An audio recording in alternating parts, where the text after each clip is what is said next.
नमस्कार दोस्तों, आज प्रस्तुत है सोहनलाल द्विवेदी जी की कविता कोशिश करने वालों की हार नहीं होती। दोस्तों, यह एक ऐसी कविता है जो आपको एक प्रेरणा देती है, आपको कुछ जीवन में अच्छा करने का, जीवन में आपके लक्ष्य पाने का एक उत्साह देती है। तो दोस्तों, चलिए शुरू करते हैं कविता। कोशिश करने वालों की हार नहीं होती।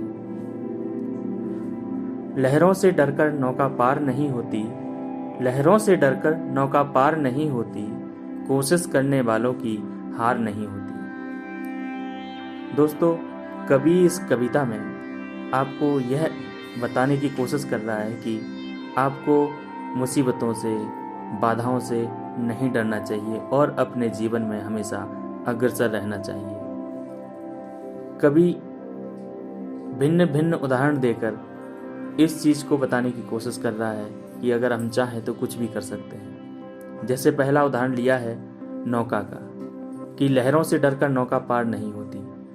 अगर नाविक अपनी नौका को पार करना चाहता है तो उसे लहरों से नहीं डरना होगा, उसे सतत आगे बढ़ना होगा। इसी प्रकार दूसरा उदाहरण कवि ने दिया है कि नन्ही चींटी जब दाना लेकर चलती है, नन्ही चींटी जब दाना लेकर चलती है, चढ़ती दीवारों पर 100 बार फिसलती है। दोस्तों, चींटी को सबसे मेहनती जीव माना गया है और यह सच भी है, क्योंकि चींटी हमेशा सतत प्रयासरत रहती है और कभी भी थकती नहीं है जब तक कि वो अपने लक्ष्य को नहीं पा लेती। नन्ही चींटी जब दाना लेकर चलती है, चढ़ती दीवारों पर 100 बार फिसलती है। मन का विश्वास रगों में साहस भरता है, मन का विश्वास रगों में साहस भरता है। चढ़कर गिरना, गिरकर चढ़ना न अखरता है, आखिर उसकी मेहनत बेकार नहीं होती। कोशिश करने वालों की कभी हार नहीं होती। तो चींटी के उदाहरण के माध्यम से कवि ने बहुत अच्छी तरह से समझाया है कि कोशिश करने वालों की कभी हार नहीं होती। हमें हमेशा अपना कर्म करते रहना चाहिए, फल की चिंता नहीं करनी चाहिए। कवि ने दूसरा उदाहरण दिया है गोताखोर का। डुबकियां सिंधु में गोताखोर लगाता है, डुबकियां सिंधु में गोताखोर लगाता है, जा जाकर खाली हाथ लौट कर आता है। दोस्तों, गोताखोर जब समुद्र में जाता है अपने लक्ष्य को पाने के लिए, कुछ समुद्र से निकाल कर लाने के लिए, तो ऐसा नहीं है कि एक बार गया और एक बार में ही सफल हो गया। उसको बार बार समुद्र में गोते लगाने पड़ते हैं, बार बार जाना पड़ता है और बहुत बार ऐसा होता है कि उसको खाली हाथ वापस लौट कर आना पड़ता है। लेकिन फिर भी कोशिश करता रहता है जब तक कि वो सफल ना हो जाए, जब तक कि उसको अपना लक्ष्य ना मिल जाए।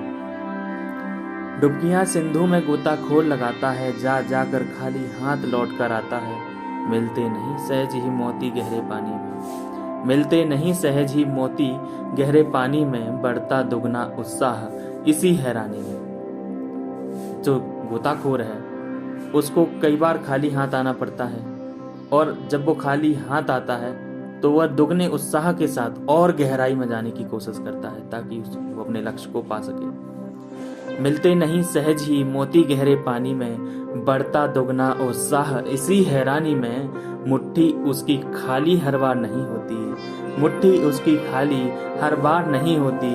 कोशिश करने वालों की कभी हार नहीं होती, कोशिश करने वालों की कभी हार नहीं होती। तो कवि ने अनेक उदाहरण देकर, गोताखोर का उदाहरण देकर, चींटी का उदाहरण देकर और नाव का उदाहरण देकर हमें समझाने की कोशिश की है कि हमें लगातार अपनी कोशिश करते रहना चाहिए जब तक कि असफलता सफलता में ना परिवर्तित हो जाए। आगे कवि हमें प्रेरणा देता है, हमें एक सुझाव देता है कि हमें कैसे अपने जीवन के मार्ग पर आगे बढ़ना है।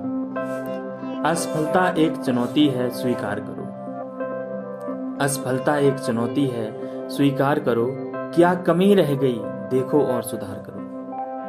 कवि कहता है कि असफलता तो एक चुनौती है, उसको हार की तरह नहीं लेना चाहिए, उसको एक चुनौती की तरह लेना चाहिए कि इस बार जो मुझसे नहीं हुआ, अगली बार मैं करके दिखाऊंगा। बार बार हारने से हमें सीख मिलती है, इसीलिए कवि कहता है कि असफलता एक चुनौती है, स्वीकार करो। क्या कमी रह गई, देखो और सुधार करो। जब तक ना सफल हो, नींद चैन को त्यागो तुम, जब तक ना सफल हो नींद चैन को त्यागो तुम, संघर्ष का मैदान छोड़ मत भागो तुम। जब तक ना सफल हो नींद चैन को त्यागो तुम, संघर्ष का मैदान छोड़ मत भागो तुम। कुछ किए बिना ही जय जयकार नहीं होती, कोशिश करने वालों की कभी हार नहीं होती, कोशिश करने वालों की कभी हार नहीं होती। तो दोस्तों ये थी सोहनलाल द्विवेदी जी की कविता कोशिश करने वालों की कभी हार नहीं होती। बहुत ही बेहतरीन, बहुत ही महत्वपूर्ण, बहुत ही प्रेरणादायक कविता जो हम सब के जीवन के लिए एक प्रेरणा है, हमारे लक्ष्य पाने के लिए एक प्रेरणा स्रोत है। धन्यवाद सोहनलाल द्विवेदी जी को ऐसी अच्छी कविता लिखने के लिए। अगर आपको ये वीडियो अच्छी लगे तो वीडियो को लाइक करके शेयर कर देना और इस चैनल को सब्सक्राइब कर लेना। धन्यवाद।